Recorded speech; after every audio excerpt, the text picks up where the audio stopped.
हाँ, धन्यवाद। आप लोग बैठे हैं।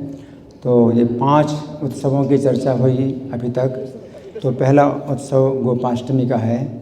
तो श्री कृष्ण को गोप बनाया गया और कारण क्या था कि नंद महाराज तो इस पक्ष में नहीं थे कि कृष्ण गौ में चराएँ, क्योंकि गौ में चराएँगे तो और दूर जाना पड़ेगा और वन में जाना पड़ेगा, वहाँ बहुत कांटे और कंकड़ हैं, उनके चरणों में चुभेंगे। तो माता यशोदा भी इस पक्ष में नहीं हैं और बड़े जितने गोप हैं कोई पक्ष में नहीं हैं। अगर बछड़े चराते हैं तो पास में ही रहेंगे।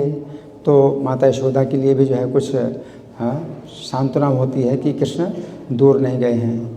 लेकिन आज के दिन क्या हुआ कि जो गौ में हैं वो वन में जाते ही नहीं और जो बड़े गोप हैं उनको ले जा रहे हैं वन में और वो लौट करके फिर से बाहर गोष्ठ में आ रहे हैं और कृष्ण की भी इच्छा है कि वो गौ में चराएँ।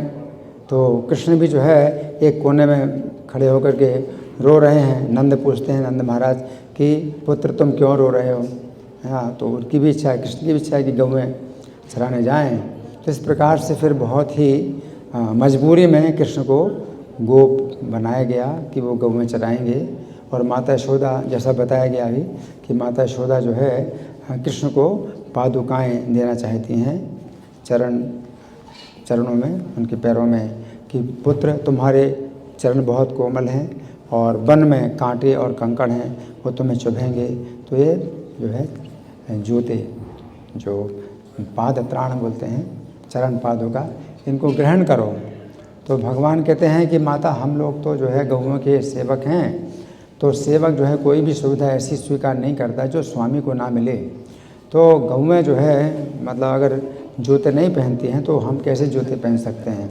तो माता कहती हैं कि पुत्र गौओं के तो पहले से जूते हैं, उनके पास पहले से जूते हैं, उनके खुर जो है वो जूते का काम करते हैं। तो तुम जो है तुम्हारे चरण तो बहुत कोमल हैं, तो तुम्हारे चरणों की रक्षा कैसे होगी? गौओं के चरणों में तो पहले से ही खुर हैं। तो कृष्ण कहते हैं कि माता धर्म व रक्षते रक्षिता। हम अगर अपने धर्म की रक्षा करेंगे तो धर्म हमारी रक्षा करेगा। तो हम धर्म की रक्षा करें कि गौएं के जूते नहीं तो हम भी जूते नहीं पहनेंगे। तो हम धर्म की रक्षा कर रहे हैं, तो वो धर्म ही हमारी रक्षा करेगा कि जो पैरों में जो कंकड़ हैं, कांटे हैं, तो धर्म हमारी रक्षा करेगा इससे। और जब गौएं आगे आगे चलती हैं, कृष्ण पीछे भी जाते हैं, तो गौओं की भी जो है मतलब इस प्रकार की चेतना है कि कृष्ण के चरणों में कांटे गड़ेंगे।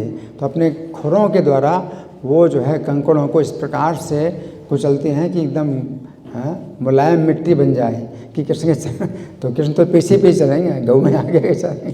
तो अपने खुरों से ही जो है कंकड़ों को जो इस प्रकार से रौनती हैं, पीसती हैं कि कृष्ण के चरणों में जो है वो बिल्कुल चिकनी जो है मिट्टी होगी।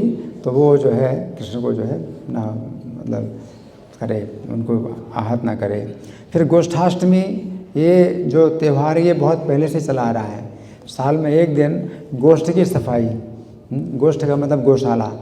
तो जैसे गुंडीचा मार्जन साल में एक दिन आता है कि हम मंदिर की खूब सफाई करते हैं, तो गोष्ठ की सफाई आज के दिन जो है गोष्ठ की सफाई होती है, गौशाला की सफाई होती है। तो ये गोष्ठाष्टमी कहलाता है। फिर श्रील गदाधर दास गोस्वामी का तिरुभाव है आज के दिन। तो इनका जो है बहुत बड़ा जो योगदान है वो एक घटना ही जो है बहुत बड़ी उनके जीवन की बहुत बड़ी एक प्रेरणा के लिए है कि वो जो है मुसलमान अधिकारी के सीधे घर में पहुंच गए।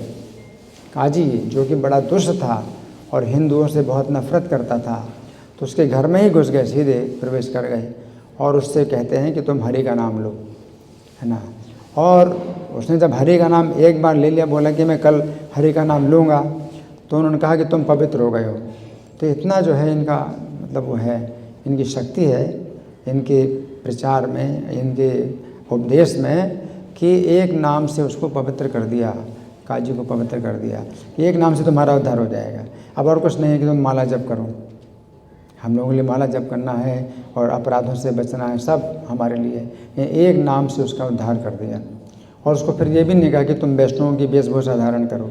अगर वैष्णव की वेशभूषा धारण करेगा तो जो है मुसलमान समाज में उसके लिए बड़ा दबाव पड़ेगा उसके ऊपर और बहुत भारी उसके ऊपर जो है वो आएगा, संकट आएगा।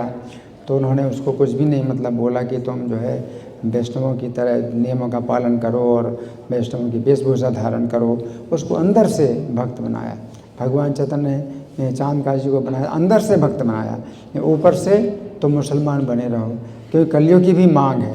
कलयुग की मांग है कि जो शासक होंगे आधार्मिक होने चाहिए, तो कलयुग की भी रक्षा करते हैं भगवान। तो कलयुग की रक्षा के लिए जो शासन है आधार्मिक होना चाहिए। तो शासन के लिए भगवान चैतन्य ने कोई भी मतलब ऐसा नहीं मतलब कार्य नहीं किया है कि शासन जो है वैष्णवों का हो जाए। भगवान चाहते तो ऐसा कर सकते थे, लेकिन चूँकि कलयुग की मांग है तो कलयुग की भी रक्षा करते हैं भगवान।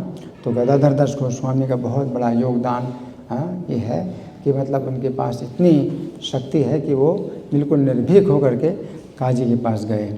और धनंजय पंडित का जो है ये बहुत बड़ी विशेषता ये है कि वसुधामा सखा ये भगवान के जो 12 गोपाल हैं उनमें से एक हैं। 12 गोपाल का मतलब 12 गोपाल जो है भगवान के बहुत निकट के हैं, जो सखा हैं। तो भगवान के सखा तो बहुत हैं, अनंत हैं, लेकिन गोप सखाओं में से 12 जो गोपाल हैं वो बहुत विशेष हैं। तो धनंजय पंडित जो है वो वसुधामा नाम के सखा हैं। और शिला श्रीनिवास आचार्य का भी आज तिरुभाव दिवस है।